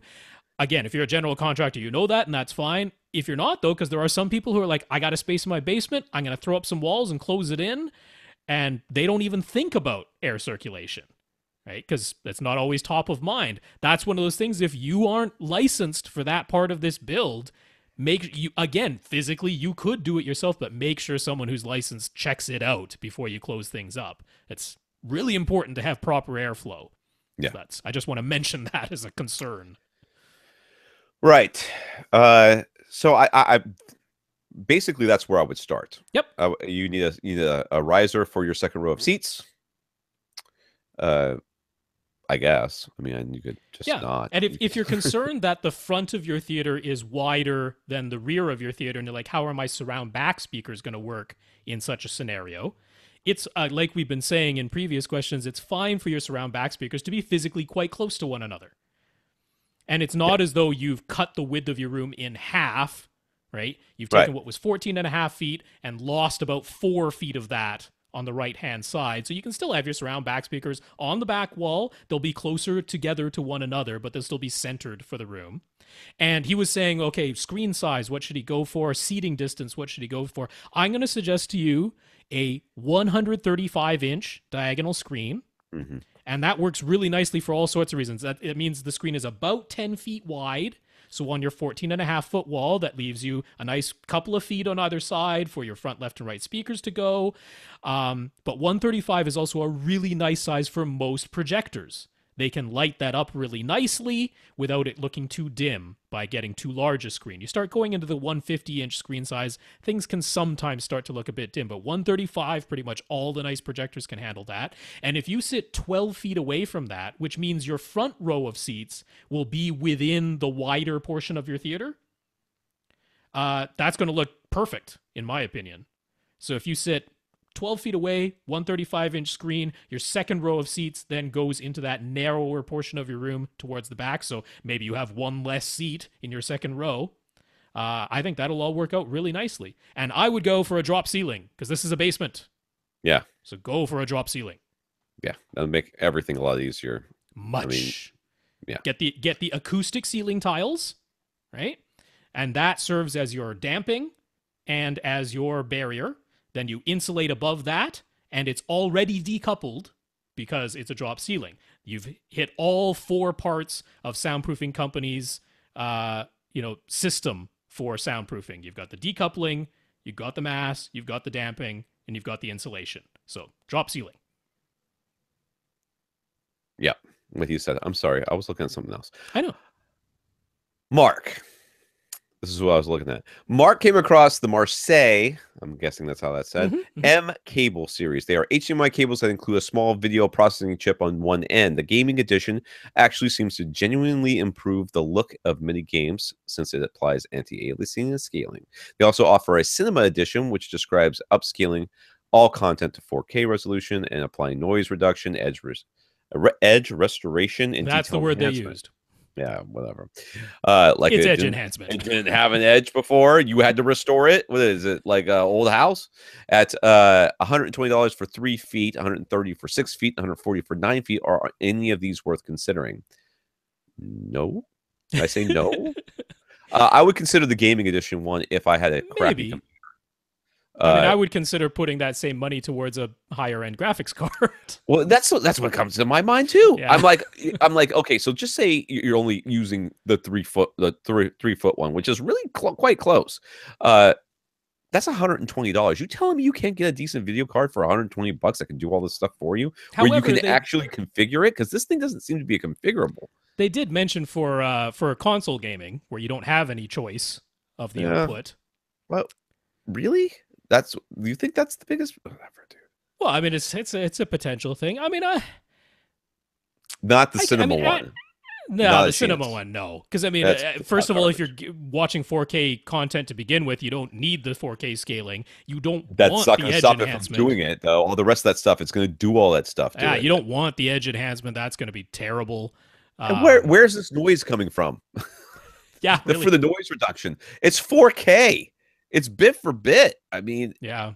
When you watch VHS on this thing, 1080p. I mean, again, this is I don't want anything with edge enhancement. That's for sure. And what can't scale things fairly nicely from 1080p to 4K? And that's nothing. All of it. So I don't see any reason to go for the cinema edition. The gaming edition is a maybe from me because just the anti-aliasing alone, I'm like that's a maybe. I don't like anything I can't turn off. I'm sorry. Know. Yeah. Built into the darn cable. So Mark has a mini DSP being shipped to him and received his calibrated UMIC 1 from Cross Spectrum Labs. So he started playing with Room EQ Wizard a little bit. There are lots of different test tones that Room EQ Wizard can generate and measure with plenty of drop-down menus and settings that he's getting used to. But on the AV receiver side, how should he adjust its settings for taking measurements? For example, if he wants to measure the native response of each of his speakers at all of his seating positions so that he can better understand where they ought to be crossed over into his subwoofers, what should he do? Should he set the speakers to large so that his AV receiver isn't playing a crossover? Should he set it to pure direct so the AV receiver isn't playing any processing of its own to the signal? Well, you should definitely not have it crossed over if you want to hear how it sounds Yeah. Yeah. where you want the crossover to be. So you would at the very least set them to large. Pure direct, you would turn off all processing anyways, but pure direct is a guaranteed method to make sure that it's just sending the signal out pure, Yep. which is what you would want to do. Yeah. Absolutely. Yeah. In this scenario where you're like, what are my speakers doing before Odyssey is applied, before my crossovers and bass management are applied, before any of the distance level settings, anything is done to the signal? What are my speakers just doing on their own?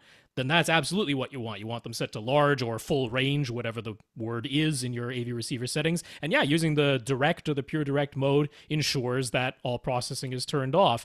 The only other tip I would give you is that some of these test tones are only available as a stereo signal. They only give you a left and a right. And you're like, how do I check what my surround speaker is doing or my surround back speaker is doing? Well, in this scenario, you leave your surround speaker physically where it is, but you just wire it to one of the front binding posts. Because all you need is for the test signal to get out of that speaker and for you to measure what that speaker is doing at each of your seats. So it doesn't matter which binding post is sending the signal to the speaker. Don't get caught up in it being a channel thing. It's not. It's just get the signal to the speaker, whatever you need to do that, and measure the signal, because that's just the pure signal coming out of that speaker at each of your seats, and that'll give you a good idea visually of what's going on. Chris has a gaming PC with an NVIDIA GeForce GTX 1080 graphics card. I imagine that's a good one. End. Is that a good one? High end. It's good. Does it need a cable? Should we send him the cable? He wants to connect the PC to his AV receiver and projector in his home theater. He'll play games on the PC and play music, but the PC is not going to be used for movies. So simply connecting the PC's HDMI output to his AV receiver is straightforward enough. I'm glad we didn't have to walk you through that, Chris. The wrinkle comes in the form of wanting to connect an Oculus Rift VR headset. He's been reading that it only seems to work properly if the Oculus Rift is connected directly to the graphics card's HDMI output. So in order to keep the PC connected to his AV receiver, you have to use one of its DisplayPort outputs, while the Oculus Rift takes up the only HDMI output of his graphics card. So there are DisplayPort to mini. God, I'm getting tired. I can't read anymore. I'm sorry, guys. There are DisplayPort to HDMI adapters. Will that work for getting the audio and video from his PC to his AV receiver and then up to his projector? Is there any possibility it would degrade his audio quality? I have never used one of these, so I don't know. So a few things to unpack with this. So first of all, there are the DisplayPort to HDMI adapters. You do need to be a little bit careful because there were some early ones that limited the resolution to 1080p. And I'm not sure if he has any 4K stuff going on. There were some that limited the copy protection to HDCP 1.4. And of course, if you have any HDCP 2.2 sources, you need to make sure that the adapter is capable of doing all that. One that seems to be quite highly rated, I haven't used it myself, but there's a company called Club 3D, and their DisplayPort to HDMI adapter is available at Amazon for $30. You just like it because it's got 3D in the name. You just want 3D to still be here. You're trying to support 3D, Rob. I was searching for one that for sure handles 4K at 60 hertz, that handles HDR and handles HDCP 2.2, and this is the one that kept coming up. So it's not an unreasonable price at $30. Yeah, that'll work. Now, that seems to have been the issue with connecting the Oculus Rift to a DisplayPort output. Some people were using, because it is an HDMI plug on the Oculus Rift. Right. So some people were using a DisplayPort to HDMI adapter that was limited to the 1080p output, which isn't high enough for what the Oculus Rift requests. So I think that's where a lot of the problem was happening. So either way, he needs a DisplayPort to HDMI adapter, because one of these things is getting plugged into that. Either way, he needs it. Either way, he needs the one that can do better than 1080p and HDCP 1.4. So either way, he's probably getting this $30 one. Now, as far as the audio goes, that's no problem at all. The adapter will absolutely change. You can send all your lossless audio formats out of your DisplayPort connection. That'll get converted to the HDMI side of things. The audio won't change at all. So that's not a concern. if you decide you want to use the display port to connect the Oculus Rift, the audio doesn't come out of that for that. So if you're concerned at all, connect your AV receiver to the to your GeForce GTX 1080 graphics card's HDMI port, exactly as you would have if the Oculus Rift weren't in this picture, because now you're like, okay, it's HDMI, it's HDMI audio, I don't have to worry about anything there, and use the DisplayPort to HDMI adapter for the Oculus Rift. There isn't any audio going through that scenario at all, so it's absolutely nothing to worry about there. Sounds good. Yes. The second part of his question is moot, so I'm going to skip it. That's right. Yeah. He was asking, does he need a separate audio card, a sound card? No. He does not. Either way, this is going to work. Jeff. Last week we discussed Jeff's top middle speakers. He had positioned them the same distance apart as his front left right, as per Dolby's guidelines, but then that put them 10 feet apart, and he wasn't getting the sense that they were directly overhead, which is what he was hoping for. So we made some suggestions, and he wanted to respond. Okay, we told him a couple of things. Yep. He said, okay, he can't easily angle the top middles. They're bolted flush to the ceiling. Okay, fair enough. Moving the top middles inward is possible, but he's really dreading the work, and it would mean sacrificing an expensive diffuser panel on his ceiling, making things look a bit weird aesthetically. So he's actually leaning towards the idea of moving them back and angling them similar to his front height speakers, but he isn't quite sure if that would work due to the soffit. They'd only be about 4 feet behind him, so the angle doesn't really quite work out for rear heights, which is what Rob suggested. So he asked, is there any way to make this placement work? You know what? I'm going to make a semi-controversial suggestion here. And again, I think it's just a test thing. I'm wondering if because you're saying he's the top, they're bolted flush to the ceiling, he can't move them. Well, can't is a real strong word. I have a feeling you could probably get away with it if you really try. He easily. He can't move them easily, because we were wondering last week if they're on mounts that can be pivoted, then that's not a hard thing to do, but he's like, they're bolted flush, so it's not a trivial thing for him. No, I understand. Understood. So what I'm wondering is if you actually went up there and had, again, this is what children are good for, put them on ladders and have them stand up there with the first thing that comes to my mind is like a tray that you use to put chicken on reflect in the oven, the sound off and reflect. You basically just angle them slightly in on the outside of those speakers, just to see if that makes a difference for you. Because what we really want to know here is if angling them will work. So we're not going for the perfect thing. We're not looking for that's exactly what I want. Children, you can never come down from those ladders. No, what you want is like, I think that's making it better. Is it now worth it to you to angle these speakers? So I'm coming at it from, I think you're going to end up taking these speakers down from the ceiling, if only temporarily, to reposition them no matter what you do. Yeah. So when you unbolt them from the ceiling, try just angling them where they are. You could do that too. I'm trying to get him to make the decision one way or the other as far as whether or not they're worth angling. Right. But I'm like, so I agree. The second suggestion of you don't want to remove the panels you've got. You're like, it's going to look weird. I already have this expensive panel. I'm like, yeah, okay, let's not do that. Fair enough. I'm totally fine with that. I am sort of leaning the same way as Jeff. I think having them behind you makes sense. Now, he was like, they're not going to be at the correct elevation angle to call them rear heights.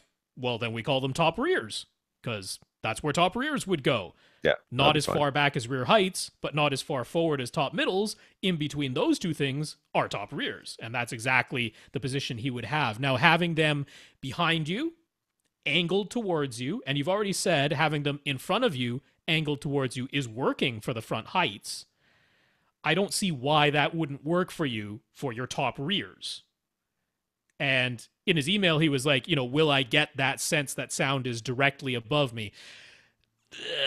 It's really hard to stereo locate anything above you because you don't have an ear on the top of your head to triangulate things that way. Your ears don't rotate like this, rotate upwards like a cow's ear so that you go, oh, look at that. Right. There they are. Oh, it's behind me. Oh, I got it. But at the same time, the intention was to have top fronts and top rears anyway, which means that sounds tend to be sort of fore and aft. And honestly, let's say you put the speakers 3 feet behind you, because they don't have to go 4 feet. That's just the farthest back they could go. Because he was like, Rob said rear heights. I'm trying to get them as far back as possible. Well, they don't have to be. What if they're only 3 feet behind you? You label them as top rears, which would be fine, and you angle them down towards your seat. I'm like, that's going to sound pretty good, in my opinion. That's going to be like, yeah, that is above and behind me. I can tell that is above and behind me. Yeah, I have a feeling that. I mean, I don't think he wants to angle them. I think that are these like in-ceiling speakers? Is that the deal? No, these were the HTM 200 SEs. These are like satellite bookshelf type speakers, and he already has a mounting system for his front heights that lets them hang down from the ceiling and angle towards his seats. I'm like, so use that same mounting system I was saying last week as rear heights, but top rears. The ones that he's got at the top middles, he just needs to build a wedge, right? Just a piece of wood that is a wedge. And just angle them. In order to angle them. Yeah. I know it's going to be a hassle. I hear you. I wouldn't want to do it either. So is this other thing of moving them rearward is also a You want top middles, dude. Just get what you want. How often do you get people telling you this? Get what you want. Don't compromise. Stick to your guns. Get what you want. You want top middles. I know it's going to be a hassle. You're going to end up having, one way or another, you're going to take these things out and move them. One way or another, you're unbolting these things from the ceiling. Yeah. It's happening. Yeah. So, or you just live with them the way they are and then complain about it all the time, which is probably what I would do because I'm lazy. I can't disagree with any of that. That is also true. David. David, I'm sorry, I hate this question, but let's go. Cat, he says. David wants a pair of floor standing speakers, nothing too fancy or expensive, but anything with the fabric grill is going to get scratched. Do we have any suggestions for speakers that come with a metal or otherwise scratch-proof exterior? No. We do. I mean, I couldn't think of one off the top of my head at all. Doesn't the new ELAC speakers have a metal grill? I could have swore they said they had a metal grill. I just saw a speaker recently that had a metal grill. I thought it was a new ELAC. I didn't think it was. I might be wrong. I was looking at if they're Adantes, they're not inexpensive. That's $2,500 each. First of all, metal grills suck. Okay, let's just go there. I mean, they're totally fine for subwoofers because those frequencies are going to wrap around a metal grill like it's not there at all. But metal grills on actual speakers, it's like putting a dampener in front of your speaker. It's reflecting some of the sound back. You remember those monster speakers that came out years ago that had like the fancy they look like I want to say they look like the bead curtains that you go through, but they weren't like that. They had some that looked like that. They had some metal grill ones too, and it was shown through measurements that it was affecting the sound. Problematic, taking the grills off made the biggest difference. That's reminding me now that maybe Funk Audio at one point had something that was almost like a cage style grill. But I can't remember for their subwoofers they did, but I don't know if they ever did for their speed. But again, it wouldn't fit into the not too fancy or expensive category because they were crazy expensive and very fancy.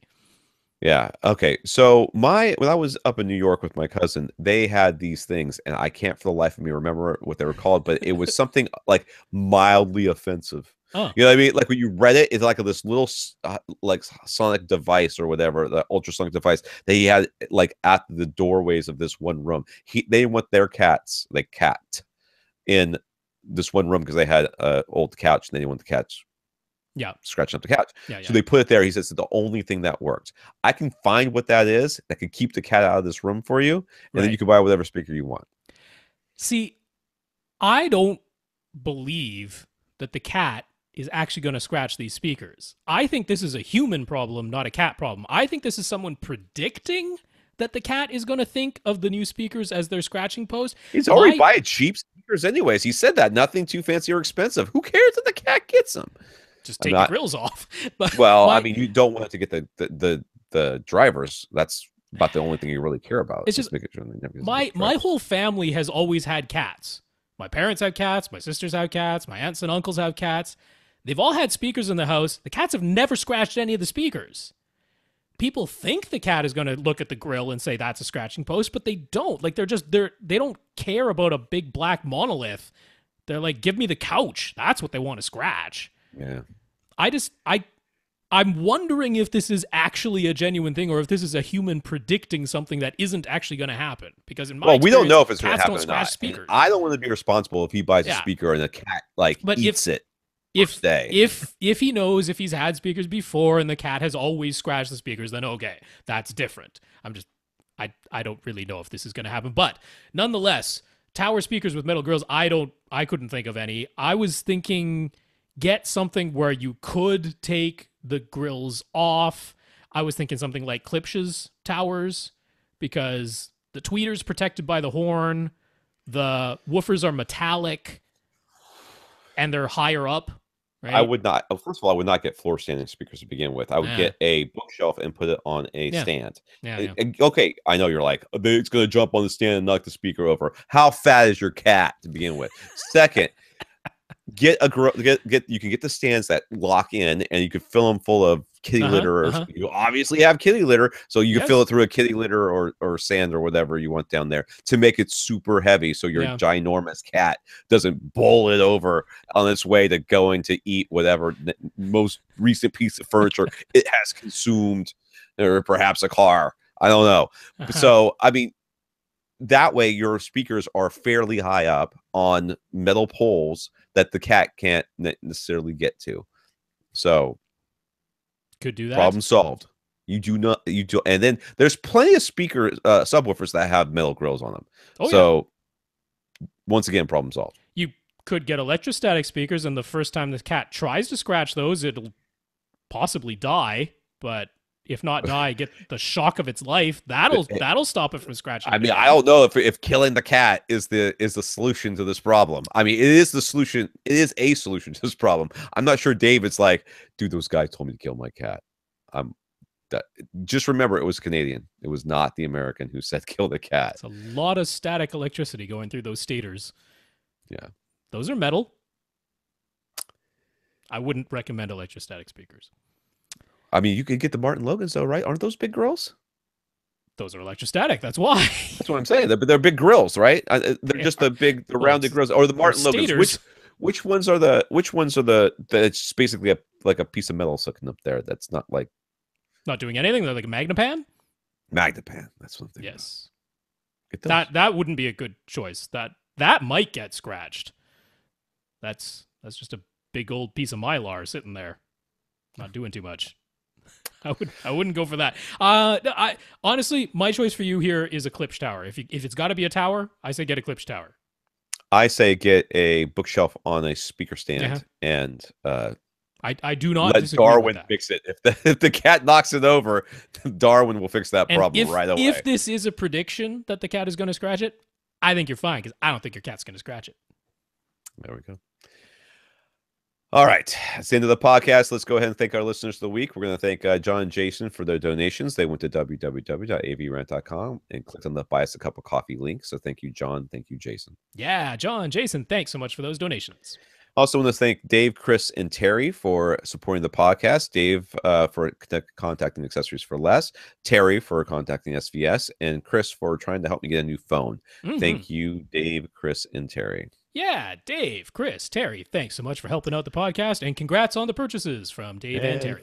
For all of our Patreons, which as of right now, I'm going to click on it. Did it go up? Did it go up? I'm going to say it was 11 when we started the podcast. It is now. Dun, dun, dun, dun. Oh, come on, computer. Don't do this to me. Are you serious? It's not that hard of a page to open. It really isn't. There's not much going on. Still 11. Still 11. So thank you. Still 11. Our 11 patrons. So thank you guys. It is patrons. But yes, thank you everyone. And don't obviously some folks have chosen to donate more than $1 a month, because the dollar amount showing there is greater than 11. So thank you. That's very generous. On average. If you have any questions for RBH, Brent Butterworth, or Surge X, please send them to question@avrant.com. Yeah. So RBH, speaker company, Brent Butterworth, former editor-in-chief of Home Theater Magazine, and you still see his writing all over the place, Wirecutter, Sound and Vision, places like that, and Surge X, which is a power protection company. So any topics that you want to ask, please send those questions in. We'll hold on to them, and we're trying to set up those interviews. All right. That's it for this week. For AV Rant, I'm Tom Andry. And I'm Rob H. Now go out and listen to something.